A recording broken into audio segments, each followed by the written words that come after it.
ఈ వీడియోలో ఎవరైతే ఆథరైజ్ పాన్ సర్వీసెస్ యొక్క సూపర్ డిస్ట్రిబ్యూటర్స్ ఉన్నారో వారు మీ అండర్లో ఏజెంట్స్ ని ఏ విధంగా క్రియేట్ చేసుకోవాలి, వాళ్ళకి కమిషన్స్ అనేవి ఎలా సెట్ చేసుకోవాలి అనేది ఈ వీడియోలో కంప్లీట్ గా అయితే చూపిస్తానండి.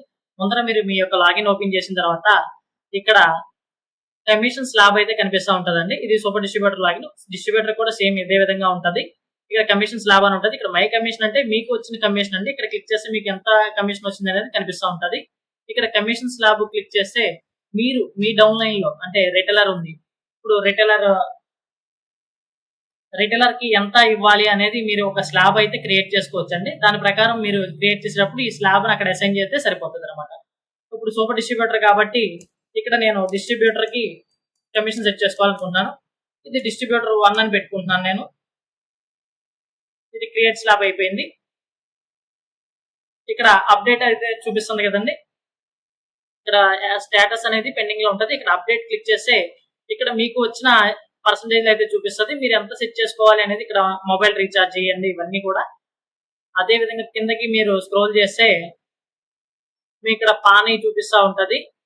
ఆఫ్లైన్ పాన్ ఎంతకు వచ్చింది, మీరు ఎంత అయితే సెట్ చేయాలనుకుంటున్నారు, ఇక్కడ అమౌంట్ అయితే ఇచ్చుకోవాలి.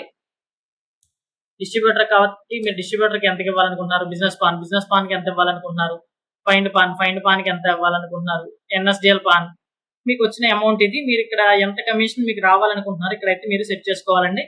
ఇలా ఈ విధంగా మీరు ఈ స్లాబ్ ని అప్డేట్ అయితే చేసుకోవాలి. అప్డేట్ చేసుకున్న తర్వాత సేవ్ అయితే అంటే సబ్మిట్ అయితే చేయాలండి. అయితే మీరు సెట్ చేసుకున్నాక ఇక్కడ అప్డేట్ అయితే స్టేటస్ సక్సెస్ అనేది రావడం జరుగుతుంది. అదే విధంగా మళ్ళీ మీరు మీ అండర్లో మీరు సబ్ డిస్ట్రిబ్యూటర్ కాబట్టి రిటైలర్ కూడా క్రియేట్ చేయొచ్చు. రిటైలర్ స్లాబ్ కూడా మీరైతే క్రియేట్ చేయాలండి. ఇలా రిటైలర్ 1 స్లాబ్ క్రియేట్ చేసుకుంటారు. ఇక్కడ మళ్ళీ పెండింగ్ ఉంది కాబట్టి ఇక్కడ మళ్ళీ మీరు అప్డేట్ అయితే క్లిక్ చేయాలండి. ఈ విధంగా అయితే మీరు స్లాబ్స్ అయితే క్రియేట్ చేసుకోవాలండి. ఇక్కడ సూపర్ డిస్ట్రిబ్యూటర్ కాబట్టి డిస్ట్రిబ్యూటర్ స్లాబ్ కూడా అయితే క్రియేట్ చేయడం జరిగింది. అదే డిస్ట్రిబ్యూటర్ అయితే మీరు రిటైలర్ స్లాబ్ ఒకటి క్రియేట్ చేసుకుంటే సరిపోతుంది.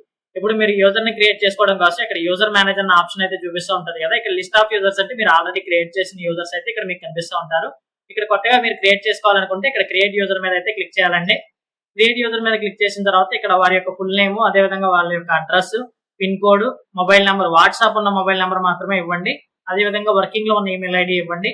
వారి యొక్క స్టేట్ సెలెక్ట్ చేసుకోండి. ఇక్కడ యూజర్ నేమ్ అనేది ఆటో జనరేట్ అవుతుంది. మీరు మొబైల్ నెంబర్ ఇవ్వగానే ఇక్కడ ఆటోమేటిక్ అయితే రావడం జరుగుతుంది. కంపెనీ నేమ్ అంటే వాళ్ళ యొక్క షాప్ నేమ్, వారి యొక్క ఆధార్ కార్డు, పాన్ కార్డు ఇవ్వండి. అకౌంట్ టైప్ దగ్గర ఇది సూపర్ డిస్ట్రిబ్యూటర్ అకౌంట్ కాబట్టి ఇక్కడ డిస్ట్రిబ్యూటర్, రిటైలర్ కూడా కనిపిస్తా ఉన్నాయి. అదే మీరు డిస్ట్రిబ్యూటర్ అయితే రిటైలర్ అకౌంట్ మాత్రమే కనిపిస్తుంది. ఇక్కడ మీరు రిటైలర్ క్రియేట్ చేస్తుంటే రిటైలర్ అని చెప్పేసి సెలెక్ట్ చేసుకోండి. ఆ తర్వాత మార్జిన్ స్లాబ్ మీద ఇక్కడ క్లిక్ చేసి మీరు సెలెక్ట్ చేసుకున్న స్లాబ్ ఏదైతే ఉందో మీరు అన్లిమిటెడ్ స్లాబ్స్ అయితే క్రియేట్ చేసుకోవచ్చు. పర్సన్ టు పర్సన్ మార్చుకోవడానికి కూడా మీరు స్లాబ్స్ అనేవి మార్చుకోవచ్చు. ఒకవేళ లేదు అందరికీ సేమ్ ఉండాలి అంటే రిటైలర్ కాబట్టి రిటైలర్ స్లాబ్ అయితే క్లిక్ చేయండి. ఎప్పుడైనా కానీ గుర్తుపెట్టుకొని మీరు డిఫాల్ట్ లో కానీ వదిలేశారనుకోండి మీకు కమిషన్ అయితే రాదండి. ఎందుకంటే మీకు వచ్చే కమిషన్ వాళ్ళకి ఇచ్చేస్తున్నారు డిఫాల్ట్ అంటే. అక్కడ డిఫాల్ట్ నుంచి మీరు స్లాబ్ అయితే తీయాలి. మీకు నచ్చిన స్లాబ్ అయితే సెలెక్ట్ చేసుకుని సబ్మిట్ అయితే క్లిక్ చేసి వాళ్ళకి యూజర్ ఐడి, పాస్వర్డ్ అయితే వెళ్తాయండి. ఈ విధంగా మీరు యూజర్స్ అయితే క్రియేట్ చేసుకోవచ్చు.